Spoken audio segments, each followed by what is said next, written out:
तुम्हारे साथ जो हुआ वह अच्छा हुआ, जो हो रहा है वो भी अच्छा है, और जो होगा वो भी अच्छा होगा। गीता के अनुसार जिंदगी में हम कितने सही हैं और कितने गलत हैं, ये केवल दो लोग जानते हैं, एक परमात्मा और दूसरी हमारी अंतरात्मा। जब तक शरीर है तब तक कमजोरियां तो रहेगी ही, इसलिए कमजोरियों की चिंता छोड़ो और जो सही कर्म है उस पर अपना ध्यान लगाओ। अर्जुन, तुम भला क्यों रोते हो? तुमने जो खोया क्या वह तुमने पैदा किया था? आज जो तुम्हारा है वह कल किसी और का होगा, क्योंकि परिवर्तन ही संसार का नियम है। किसी का अच्छा ना कर सको तो बुरा भी मत करना, क्योंकि दुनिया कमजोर है लेकिन दुनिया बनाने वाला नहीं। यदि कोई व्यक्ति विश्वास के साथ इच्छित वस्तु को लेकर नित्य चिंतन करता है तो वह जो चाहे वह बन सकता है। सच्चा धर्म यह है कि जिन बातों को इंसान अपने लिए अच्छा नहीं समझता उन्हें दूसरों के लिए भी प्रयोग ना करें। कोई भी व्यक्ति अपने विश्वास से बनता है, वह जैसा विश्वास करता है उसी अनुरूप बन जाता है। मन अशांत है और उसे नियंत्रित करना कठिन है, लेकिन अभ्यास से इसे वश में किया जा सकता है। मेरे लिए समस्त प्राणी समान हैं, ना तो कोई मुझे अत्यधिक प्रिय है और ना ही कम, लेकिन जो मेरी भक्ति पूरे मन से करते हैं मैं सदैव आवश्यकता पड़ने पर उनके काम आता हूँ। मन की शांति से बढ़कर इस संसार में कोई भी संपत्ति नहीं है। जो मनुष्य फल की इच्छा का त्याग करके केवल कर्म पर ध्यान देता है वह अवश्य ही जीवन में सफल होता है। कोई भी इंसान जन्म से नहीं बल्कि अपने कर्मों से महान बनता है। अपना, पराया, छोटा, बड़ा इत्यादि को भूलकर यह जानो कि यह सब तुम्हारा है और तुम प्रति एक के हो। बिना फल की कामना ही सच्चा कर्म है। ईश्वर चरण में हो समर्पण वही केवल धर्म है। जो व्यक्ति क्रोध करता है उसके मन में भ्रम पैदा होता है, जिससे उसका बौद्धिक तर्क नष्ट हो जाता है और तभी व्यक्ति का धीरे धीरे पतन होने लगता है। गीता में लिखा है, जब इंसान की जरूरत बदल जाती है तब इंसान के बात करने का तरीका बदल जाता है। इस संपूर्ण संसार में अपकीर्ति मृत्यु से भी अधिक खराब होती है। सदैव संदेह करने वाले व्यक्ति के लिए प्रसन्नता ना इस लोक में है ना ही कहीं और। जीवन में सफलता का ताला दो चाबियों से खुलता है, एक कठिन परिश्रम और दूसरा दृढ़ संकल्प। जो मन को नियंत्रित नहीं करते उनके लिए वह शत्रु के समान कार्य करता है। कठिन परिश्रम से बचने के लिए व्यक्ति को भाग्य और ईश्वर की इच्छा जैसे बहानों के बजाय चुनौतियों का सामना करना चाहिए। गीता में कहा गया है, कोई भी अपने कर्म से भाग नहीं सकता, कर्म का फल तो भुगतना ही पड़ता है। मनुष्य को अपने कर्मों के अच्छे और बुरे फल के विषय में सदैव सोचकर चिंताग्रस्त नहीं होना चाहिए। मनुष्य अपने विश्वास से निर्मित होता है, जैसा वह विश्वास करता है वैसा वह बन जाता है।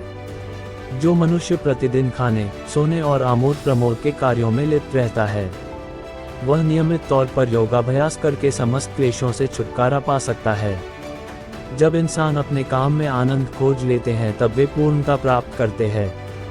श्रीमद् भागवत गीता का मुख्य उद्देश्य मानव कल्याण करना है, इसलिए प्रत्येक मनुष्य को सदैव मानव कल्याण की ओर अग्रसरित रहना चाहिए। माफ करना और शांत रहना सीखिए, ऐसी ताकत बन जाओगे कि पहाड़ भी रास्ता देंगे। व्यक्ति को अपनी इंद्रियों को वश में रखने के लिए बुद्धि और मन को नियंत्रित रखना होगा। जो होने वाला है वो होकर ही रहता है और जो नहीं होने वाला वह कभी नहीं होता। ऐसा निश्चय जिनकी बुद्धि में होता है उन्हें चिंता कभी नहीं सताती है। किसी भी व्यक्ति को ना तो समय से पहले और ना ही भाग्य से अधिक कुछ मिलता है, लेकिन उसे सदैव पाने के लिए प्रयत्नशील रहना चाहिए। इंसान हमेशा अपने भाग्य को कोसता है, ये जानते हुए भी कि भाग्य से भी ऊंचा उसका कर्म है जिसके स्वयं के हाथों में है। व्यक्ति को आत्मज्ञान के माध्यम से संदेह रूपी अज्ञानता को समाप्त करना चाहिए। मैं उन्हें ज्ञान देता हूँ जो सदा मुझसे जुड़े रहते हैं और जो मुझसे प्रेम करते हैं। सत्य कभी दावा नहीं करता कि मैं सत्य हूँ, लेकिन झूठ हमेशा दावा करता है कि सिर्फ मैं ही सत्य हूँ। परिवर्तन संसार का नियम है। समय के साथ संसार में हर चीज परिवर्तन के नियम का पालन करती है। हालांकि मैं भूत, भविष्य और वर्तमान काल के तीनों जीवों को जानता हूँ, लेकिन मुझे वास्तव में कोई नहीं जानता है। संयम, सदाचार, स्नेह एवं सेवा ये गुण सत्संग के बिना नहीं आते। मनुष्य जिस रूप में ईश्वर को याद करता है, ईश्वर भी उसे उसी रूप में दर्शन देते हैं। अपने कर्तव्य का पालन करना ही प्रकृति द्वारा निर्धारित किया हुआ हो। वह कोई पास नहीं है। सज्जन व्यक्तियों को सदैव अच्छा व्यवहार करना चाहिए, क्योंकि इन्हीं के पद चिन्हों पर सामान्य व्यक्ति अपने रास्ते चुनता है।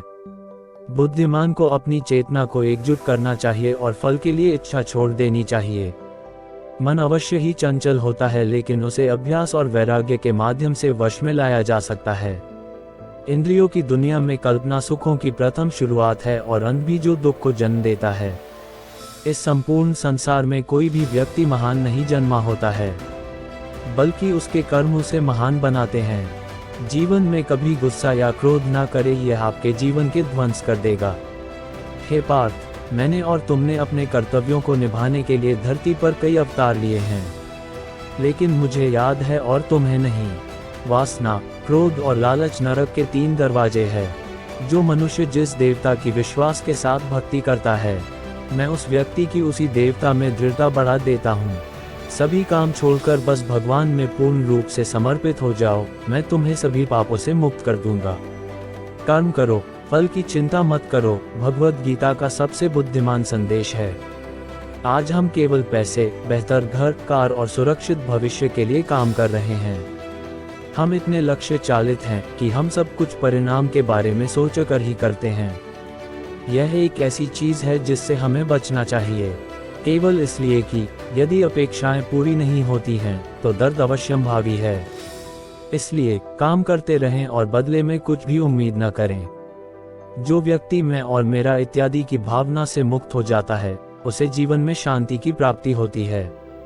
आत्मज्ञान की तलवार से काटकर अपने हृदय के अज्ञान के संदेह अलग कर दो। अनुशासित रहो, उठो और कार्य करो। जिस प्रकार से प्राकृतिक मौसम में बदलाव आता है, ठीक उसी प्रकार से जीवन में भी सुख दुख आता रहता है। वह कभी स्थायी नहीं रहते हैं। इस जीवन में ना कुछ खोता है, ना व्यर्थ होता है। जो लोग परमात्मा को पाना चाहते हैं, वह ब्रह्मचर्य का पालन करते हैं। भगवान श्री कृष्ण कहते हैं कि मैं इस संसार की सुगंध हूँ, अग्नि की ऊष्मा हूँ और समस्त जीवित प्राणियों का आत्म संयम हूँ। बुद्धिमान व्यक्ति कभी भी कामुक सुख में आनंद लेते हैं। वह सदैव मोक्ष की प्राप्ति में लगे रहते हैं।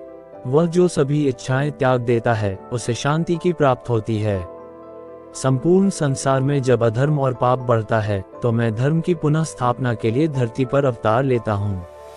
जैसे अंधेरे में प्रकाश की ज्योति जगमगाती है, ठीक उसी प्रकार से सत्य की चमक भी कभी फीकी नहीं पड़ती। इसलिए व्यक्ति को सदैव सत्य बोलना चाहिए। मैं सभी प्राणियों के हृदय में विद्यमान हूँ। जो व्यक्ति मृत्यु के दौरान मेरा नाम लेता है, वह सदैव मेरे ही धाम को प्राप्त होता है। इसमें कोई शक नहीं है। ऐसा कुछ भी नहीं, चेतन या अचेतन, जो मेरे बिना अस्तित्व में रह सकता हो। परिवर्तन ही इस संपूर्ण संसार का नियम है। इसलिए व्यक्ति को कभी अपने वर्तमान पर घमंड नहीं करना चाहिए। जिसने जन्म लिया है उसकी मृत्यु निश्चित है और मृत्यु के पश्चात पुनर्जन्म भी निश्चित है। मनुष्य का संपूर्ण शरीर 5 तत्वों से मिलकर बना है: अग्नि, जल, वायु, आकाश और पृथ्वी।